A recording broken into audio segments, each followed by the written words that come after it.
What is going on, everyone? Another rainy day out there. So decided to start another little project today. And let's get to it. We're gonna do a M50 manifold swap on the M3. So there's a reason why I just put this car together and I'm tearing it back apart. I have either a bad head gasket, which fucking sucks, external leak if it is, or I have a bad heater core. I don't know which one I'd prefer. They both suck. I prefer the heater core because for now I would bypass it until I tear apart my parts car outside. And if that heater core is good, I throw that setup in. But if I gotta do a head gasket, I gotta do a head gasket. I've done them quite a few times on these E36 M3s. I have all the Vanos tools, timing tools, I have everything I need. And it would be a good excuse to put my header setup on that I have. Put those on, get the head refreshed, fresh head gasket. At that point, I'd probably just pull this whole motor and trans setup out and throw a ZF setup in it. Because if you guys didn't know, this car is an auto. I think I mentioned that. And I'm actually kind of liking the auto. Great cruiser, except for when you're throwing little drifty boys, it kind of sucks. But I'm getting the hang of it in auto. You just fucking keep in it. Just keep it fucking pinned, and it shifts while drifting, and it keeps going. So, but that's not the point of this car. The point of this car is a daily driver. That's why I'm doing an M50 manifold swap, because I am getting a leak out of the back, and it's coming off the tranny. It's dripping, but I've had mirrors and every light setup possible, and I cannot see where this leak is coming from. I have this M50. I was like, you know what? Let's throw the M50 manifold on, and that way I can get a better idea of what's going on down there. I could see where the leak's coming from. If it's not coming from the head gasket, then we are in good shape, and while the manifold's off, what we'll do is we'll bypass the heater core for the time being. Great fucking winter car that way, but what are you gonna do?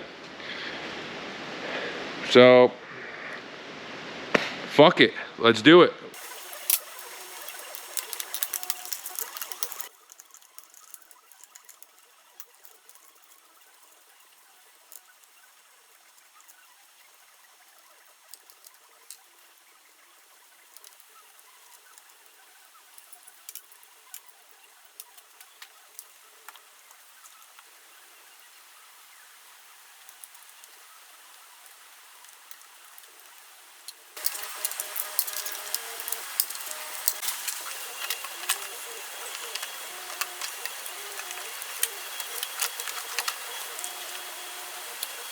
And that's about it.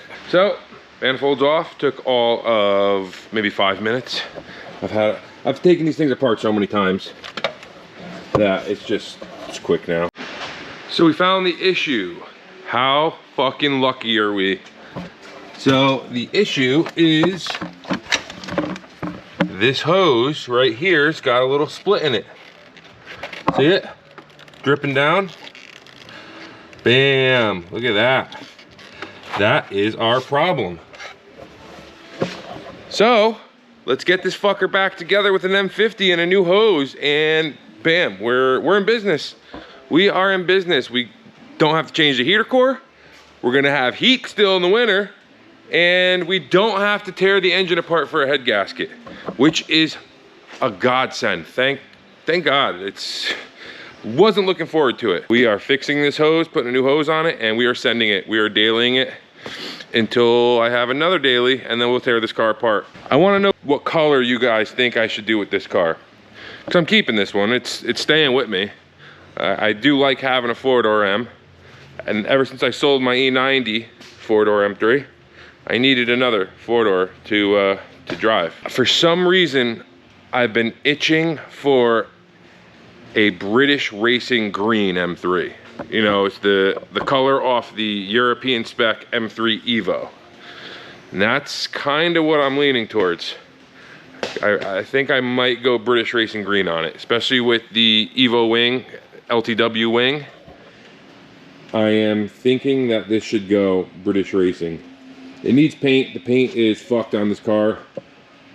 And basically the only bad thing about the shell, which is a very common E36 issue, is the rear shock towers are fucked in this car. Someone re-welded them back up so they're physically strong, but they look terrible. I have all the interior back in it right now, so I won't show you guys it yet, but BMW sells replacement panels that you literally just drill out all the spot welds. You replace the shock towers in the back. It's very common, and that's what we're gonna do. And we'll document that as well when we do it. That way the shell is, you know, top notch. I've been underneath this car, obviously. I've done a bunch of work to this car. And this car came from New York. From being a New England car, the shell has no rust on it. I can't believe it, because all the bolts are rusty as hell. And like, I replaced a bunch of shit that was rusty. All the clamps and all that shit is rusty, but the shell has no rust on it. I don't know how that worked. Every panel is original on the car. They all have the VIN number sticker still on them. You know, the trunk, the hood, both fenders, the quarter panels don't have any Bondo on them. It looks like it's had some paint work done, but I went over the whole car with a magnet and there's no Bondo on the car. It's crazy. I can't believe there's no rust on it. In order to keep it rust free, I started undercoating the bottom, stripping it, priming it, and undercoating it. So it's worth keeping. And I want to know what color you guys think I should go with it. Dakar yellow? Always wanted a Dakar yellow, especially on a sedan. That would be fucking hot. British Racing green. Could always go Techno Violet or Daytona. I want to know what you guys think. Let's get back to work. Here is the hose that came off of it.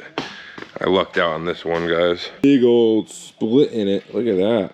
I don't know how it was only dripping out. That's this fucking massive cut hole. It was like that on there, but it was just kind of seeping out. I mean, it was coming out, but considering how big it is, I'm surprised it wasn't more. And you could see it's kind of kinked. So someone has been in this car before, apparently, because this hose was run the wrong way. It was ran over another hose, which it was kind of kinked like that, which explains why my heat was a little weird, because this goes to the heater core, from the back of the head to the heater core. Let's get this manifold on and get it running. I would like to drive this home tonight and see how this heat works and see how we made out. We are getting close to the finish line. Luckily, I've done a couple of these M50 manifolds, so I kind of knew what I had to do and where things went. Made it run a lot faster. I've been at it for about 2 hours so far, and we're really close. I have to set up everything now and just cleaning everything up and getting ready to put the manifold in. Once the manifold's in, it will all fall into place. Here's how the plumbing looks, finally. If you don't want to buy the M50 manifold swap kit, there's a couple different companies that make them.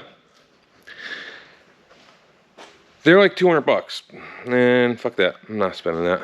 There is a couple DIYs up on the forums. So if you search M50 manifold swap, you'll come across a couple, but this is the one I've used on pretty much every M50 manifold swap I've done, and it works, you know, and it keeps everything. There's no catch can, because you could just eliminate all this shit and run a catch can, but I wanted to keep all the stock stuff. So here's just a little sneak peek at it. You got to get a 3/4 T fitting, and then you cut. This is OBD1 pipe that comes off the bottom of the manifold. You cut it in half, add the T there, and then there's a couple other. This is the original tube that goes to the throttle boot, OBD2 one, and I trimmed this end to fit on there. And then this is an OBD1. So see how it's got this little bend here? So this is for non-traction control cars, so OBD1. And that's really it. You know, there's a couple brackets that you could put in here and it'll keep it tight, but once everything's in there, it's pretty tight and it's not going anywhere. So That's pretty much it. Now I gotta put the manifold back on. There's a couple little brackets I made that holds the fuel rail onto the M50 manifold, and you have to trim a tiny piece of the fuel rail as well. Otherwise it hits a stud on the M50 manifold on the top. But besides that, let's do it. If you're running, which most people are, going to run the factory M52, S52 fuel rail, you're gonna have to make some little brackets. So I made these little brackets here, both front and rear. And you're gonna have to trim out, this is the rear O2 plug. You're gonna have to trim that out of the way. You can see that there. Trim that, and you also have to trim up the front mount for where the fuel rail mounts. You gotta basically cut it all the way to where the hole is. When it's apart, it explains a lot easier. And otherwise it hits the stud that you're bolting it to. But after you do that, it drops right in place and you just bolt it up. M50 is done. I just finished putting it together. And here it is. Don't mind the secondary air cylinder, solenoid. Don't mind the secondary air pump solenoid chilling right there.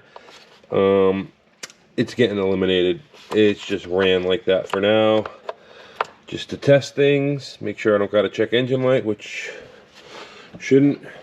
But here it is, all put together. Let's fire her up. There it is, nice and quiet. Sounds healthy though. Still have an idle at 1,000 though. Completely different manifold. Obviously nothing to have a vacuum leak from now, so I don't know what the deal with that is. But M50's done and the coolant leak is fixed. Woke up this morning, thought my head gasket was bad.